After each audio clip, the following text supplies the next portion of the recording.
Hello, Huntington Beach. I am former Mayor and State Assemblyman Tom Mays. It is my pleasure to introduce an HB3 video recorded in March 2000.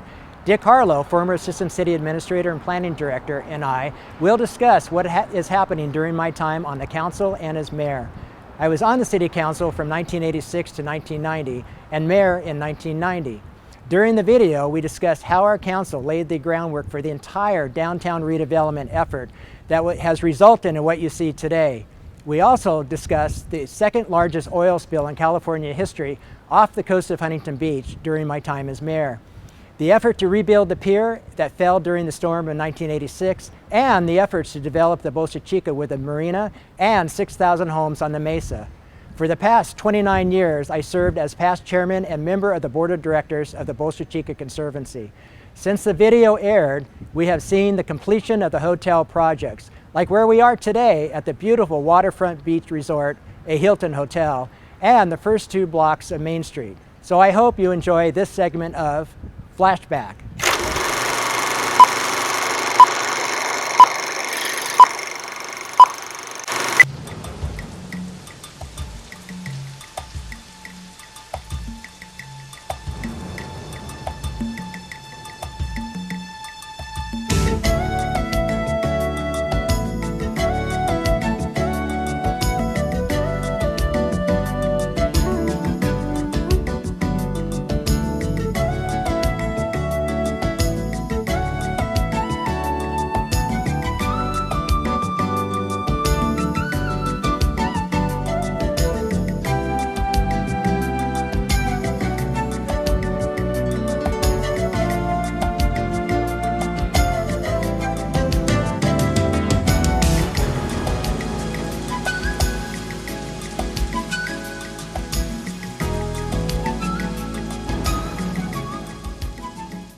Hello and welcome to HBTV3's encore presentation of Reflections of Former Mayors.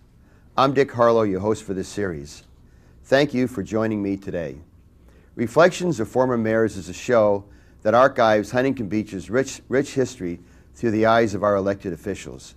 And it is through their leadership that we get the insight into these issues, which help shape what Huntington Beach is today. It is now my pleasure to introduce today's guest, who was instrumental in changing the look of downtown Huntington Beach, former Mayor Tom Mays. Tom moved to Huntington Beach in 1972 and decided to run for City Council in 1986, was on the City Council from 1986 through 1990, and was elected mayor in 1990. Am I right, Tom? That's right, Dick. That's it. After that, Tom ran for the State Assembly, was successful in that effort, and was eventually serving as the minority whip for the Republican Party. Tom, thank you for joining us today. Well, thank you very much, Dick. I'm really happy to be here to discuss what's gone on in the city for several years. Great, great. Let's get a little update on what's happening with Tom Mays today. What are you doing now, Tom? Well, I think, as you know, since I left the State Assembly back in 1992, for a couple of months, the governor at the time, Governor Pete Wilson, asked me to help him out in Cal EPA, setting up the Office of Assistance for businesses who needed to get through the process up there. And as you know, I was instrumental in passing the bill to create Cal EPA. And so I was helping him out for a couple of months, and then Pacific Life Insurance in Newport Beach called and asked if I'd be interested in coming to work for them as their public relations official. And so I've been at Pacific Life Insurance ever since for over 6 years, and I'm currently Vice President of Government Relations. Great. You cut the commute from Huntington Beach to Sacramento to Huntington Beach to Newport Beach. Exactly. Huh? So it's kind of nice to go down. It makes it easy right. on the exactly. mental outlook. Yeah. Great. Tom, what prompted you to run for City Council back in 1986? Well, I was actually pretty involved in the community back then. I was former president of the Neighborhood Watch program for several years, and I was also involved with state and federal politics. I worked with former Assemblyman Dennis Brown and Nolan Frizzell and Congressman Dan Lundgren. I did a lot of work for them and the Republican Party, and so I was pretty heavily involved. And I also represented, Assemblyman Frizzell at a lot of the business community events and so forth. All at the same time, I was working at McDonnell Douglas Corporation as a manager in strategic planning. And so I've been in Huntington Beach for about 25 years and been pretty much involved the entire time. Right, so you saw a lot of things happening and that sort of got your interest going, that you decided, I'll throw my hat in the ring and see what happens. There was a lot going on. Yeah. There was the redevelopment issue was probably the biggest issue at the time. Councils, they had been arguing over redevelopment for 25 years, and they could never get a majority council to do anything. And when I was elected in 1986, that was the first time we actually had a majority to actually get something done. And what you see down there today is really a result of the council that I was on and the majority at the time. And we implemented all of the projects that you see down there today, the Hilton and the first block and the second block and so forth. And it really was quite a significant accomplishment.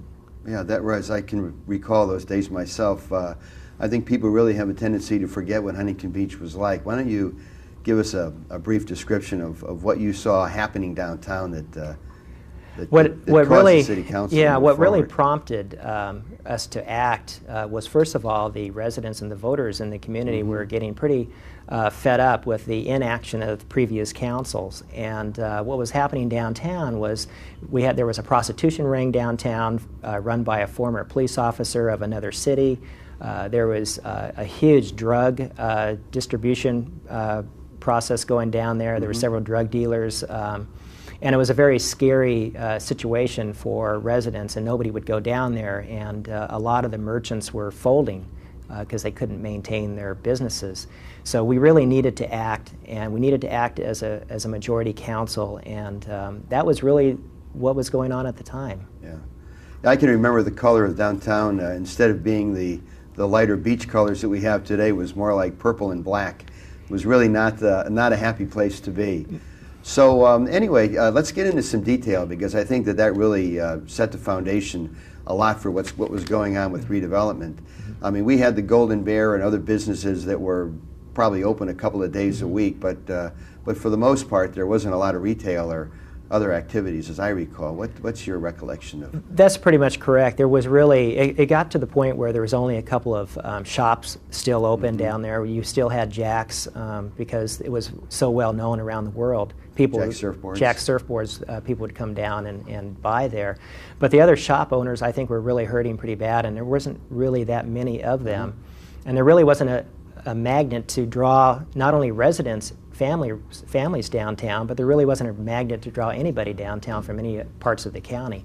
So we really needed to do something, and so I was really proud to be a part of that era. So Huntington Beach started the push for redevelopment.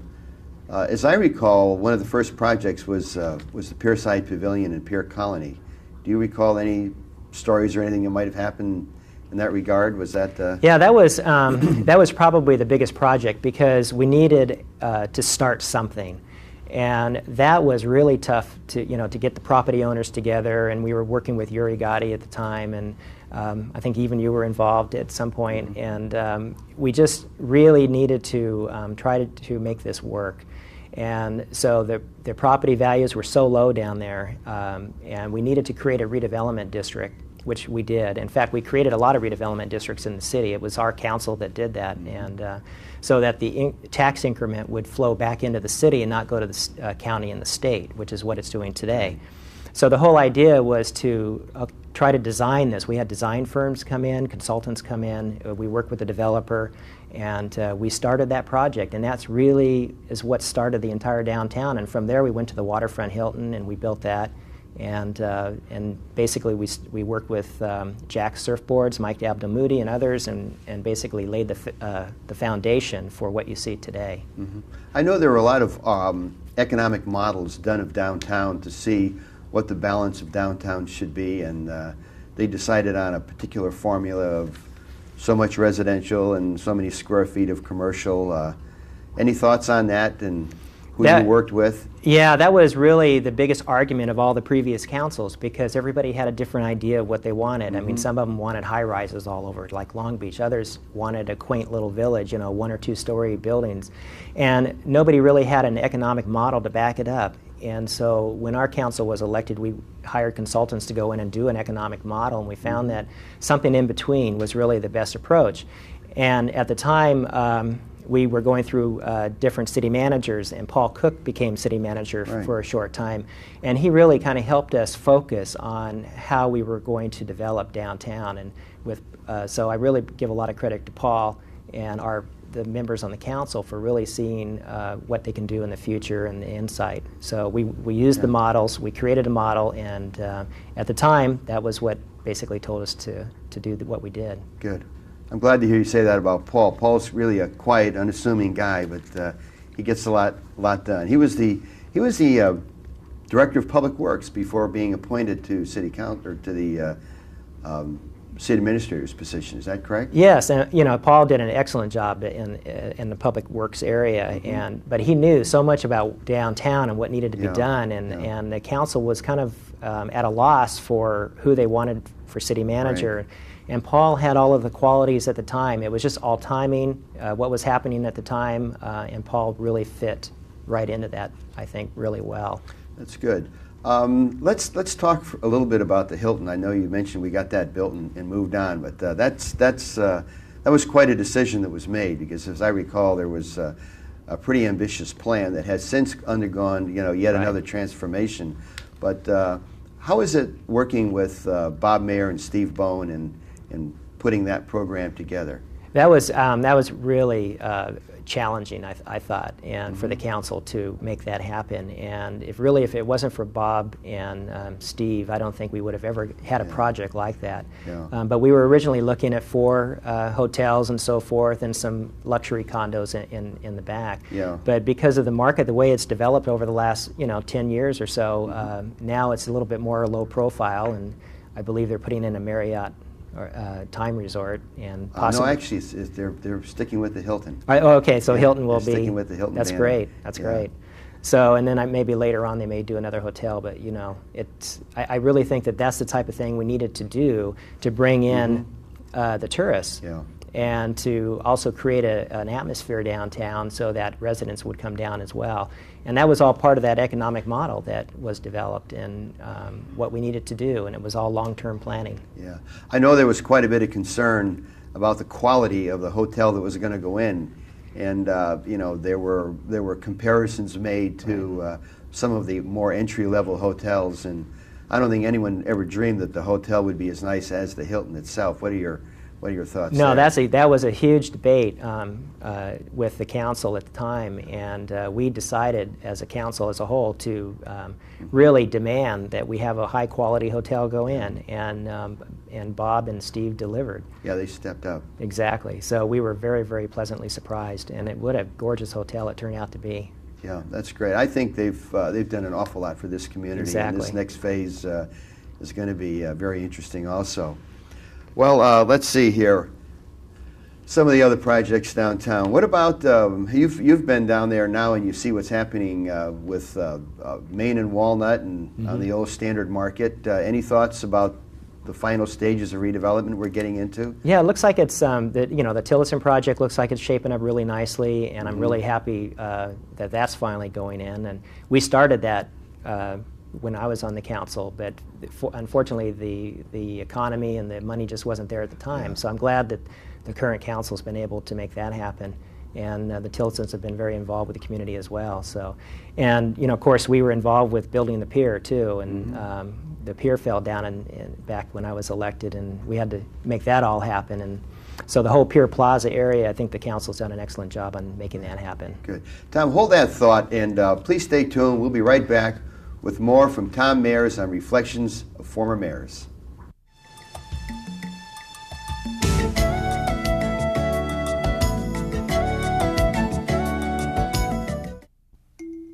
In nature, we see reflections of our children. The tree is the strong one, the ocean rambunctious and untamed. Like our children, each brings something wonderful and unique. They add color, They bring life. And to choose the sky over the water would be like choosing one child over the next. EarthShare, the world's leading environmental groups working together. To learn how you and your employer can help, visit our website.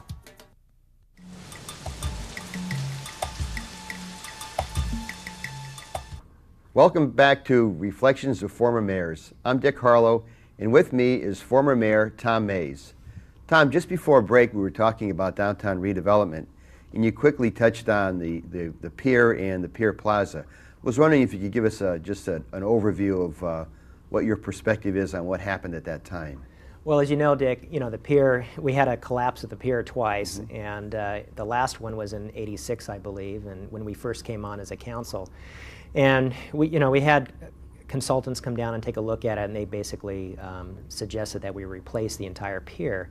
So we went through, it took a couple of years to do that, and a couple of members of the council and I were involved in raising funds for the pier. I think it was going to cost $11 or $12 million, and so we went out to the business community and the state and federal government and started looking for funds, and so we were pretty instrumental in getting a lot of the funding for that pier.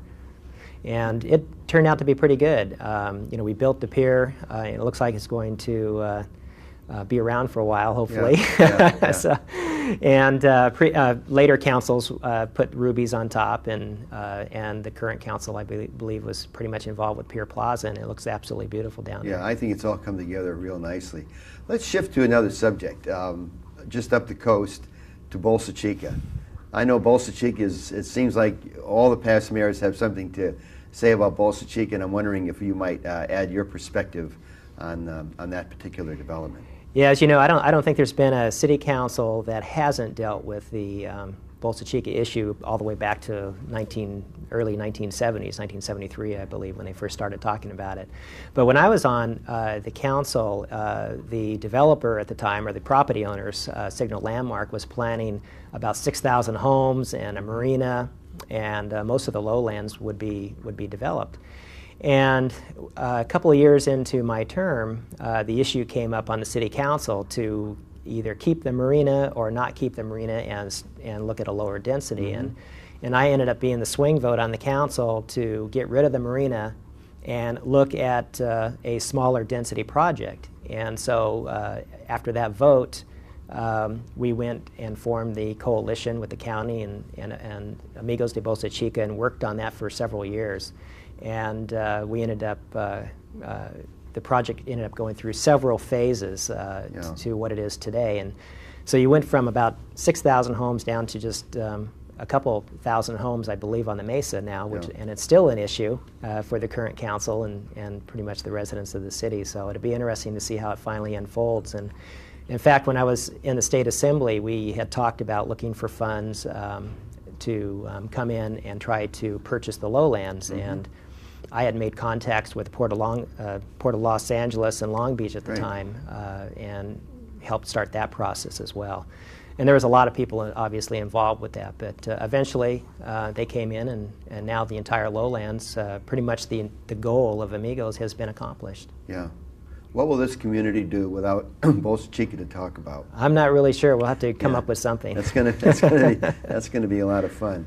Also affecting the coastline, it seemed like you're really a coastal person here. We've had an awful lot happen with redevelopment, with Bolsa Chica, and then you were mayor when we had the oil spill. Right. Tell us some more about that. As you know, I was probably mayor just for a couple of months, and in fact, we were in the process of doing a whole new rezoning of oil properties throughout the state, throughout the city, and we were in a meeting at the time, and when we got the call about 4:30 in the afternoon that a tanker had run aground off the coast. So we immediately went out and started surveying what the damage was and found that it was pretty serious. It was really the second largest oil spill in California's history, and over 700,000 gallons or something like that. And it was really difficult to not stay involved with that particular problem, because the news media wanted to talk to the mayor. And so the night that this had happened, NBC and ABC wanted to interview me, and I was I think I was telling Rich Bernard at the time, I'm too busy, I don't want to talk to these guys.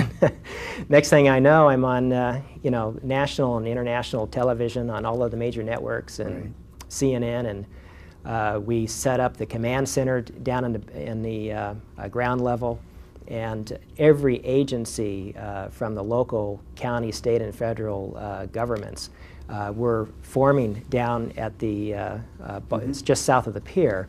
And Ray Picard at the time, the fire chief, had a lot of experience in this and really helped put together the entire operation. And a lot of people were actually out of town the day that it happened, and so Ray and I and a couple of others and Rich, and we were all pretty heavily involved with that. But it was quite an experience working with all the different agencies in the Coast Guard, and I was down there every day starting at 6 o'clock in the morning until almost midnight, and just working with all the different agencies and so forth. And we had news conferences every day almost, for the first couple of months of what had happened. And we had a lot of loss in bird life and so forth, and I helped organize the first time volunteers would be allowed to go out on the beach to collect the birds. And I asked Vic Leipzig at the time to help do that, and Vic was very instrumental in helping us pull that together. And I had to negotiate with BP Petroleum because they didn't want any liability because the oil is toxic and so forth. So we had to get approval from all the state and federal agencies to allow volunteers to be trained to go out on the beach, and they had to do it in a certain way, and they had to wash up afterwards, and they set up different places for volunteers to get that training. Yeah. And then, of course, the birds were all put in these separate units, and all the way into Long Beach. They were shipped up to Long Beach as well. Yeah. So we were pretty involved with that, and then during that process, during the time we had a lot of the oil slick still along the coast, we had a storm come in, and about, I think it was around midnight, I got a call from Ray. I think it was Ray Picard or somebody called and said, hey, we got to make a decision on what are we going to shut down? We have to shut the Bolsa Chica areas off, at the Santa Ana River, as well as the entrance to the Huntington Harbor area. Right. So I had to okay that, and at the time, in order to be able to do that, I had to call the Commandant of the Coast Guard in the United States. So I had to call Washington, D.C., and I got the Admiral out of bed at 3 o'clock in the morning and asked him permission to be able to shut down the Los Alamitos area to any ships, naval ships that came in. And so he had to get the Secretary of the Navy involved and everything. So it was quite an experience and quite a process. And at the time I was working at McDonnell Douglas, the company pretty much just let me do whatever I needed to do. So I was down there almost every day for 7 days a week for 2 months to finally get it resolved. Yeah, I remember that was pretty awesome. It was interesting to hear you mention the different agencies that were involved. I just think that a lot of the residents of Huntington Beach, were not as aware as you were, of course, of the details that took place and the number of contacts you had to make. That's very interesting. It was really incredible. Yeah. I've never talked with so many people in my entire life from all different levels of government. And in fact, our current governor, Governor Gray Davis, was heavily involved with the Fish and Game department in his position up in Sacramento. So I got to know him very well at that time, and he came down a couple of times and previewed the area. We had our U.S. Senator Cranston. We had a lot of people come in and take a look, and it was just an amazing effort by the entire city staff, and all the departments really worked together, and it was a huge team effort. And Ray it was under his command, and we were able to coordinate with every agency. Yeah. I don't think the entire parking lot down south of the pier was full of command posts from the different agencies. It was pretty incredible. That's another name from the past, Ray Picard. Ray just did a wonderful job organizing that fire department. Changing subjects, if I could here, just a minute, Tom.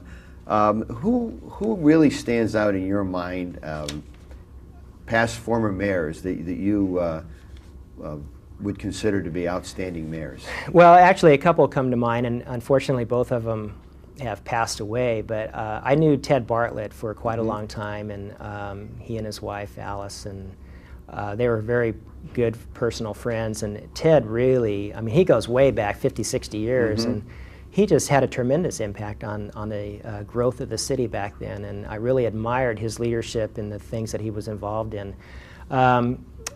The other person I really kind of admire is Jack Kelly, former Mayor Jack Kelly. He was on the council when I came on, and I got to know him real well, and you could always trust his word. If he told you he was going to do something, he did it. Yeah. And that was something that you really valued, and I really enjoyed working with him. That's great. I knew both those gentlemen, and it was quite an experience. Both in their own little way, really did a lot for the city of Huntington Beach. In looking back and having served on the city council with actually two different councils in that 4-year term, because you did have election midway between that 2-year period, what would you say the city councils brought to the community that would have some lasting significance? Well, like we talked about earlier in the program, I really think the entire redevelopment effort and trying to come up with a project for downtown to make that happen, I really think that is the one thing that's really helped to develop the city into a really beautiful community and someplace where everybody would like to go.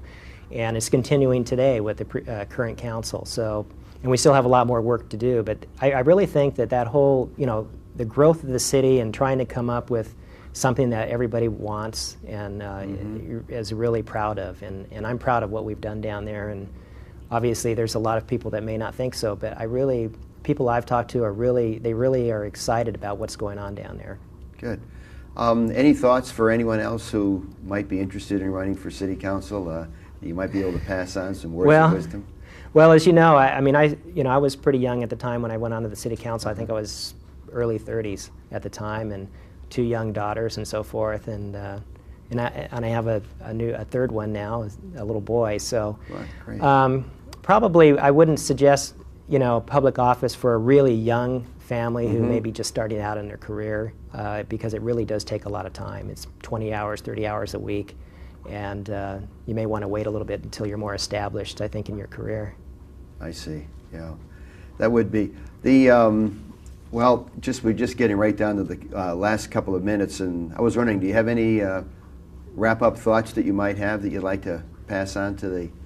Well, no, I really think that everything that we've been doing in the city, I think we're on the right track, and obviously the councils are going to have their ups and downs on different projects and so forth, right. But I think overall, I think the city is headed in the right direction, and I think the community is better off for it, and we just have to kind of watch, what we do and how much we spend, and be really fiscally restrained on future revenues and so forth. But I think overall, people are really excited about Huntington Beach, and they're proud to live here, and they want to raise their families and so forth.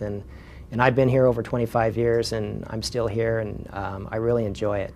Great. So I don't know whether I'll run again, but you never know. Time will tell. Time will tell. Tom, thanks a lot for joining us on Reflections of Former Mayor. It certainly has been a pleasure to have you on the show, and it's always nice to see you again.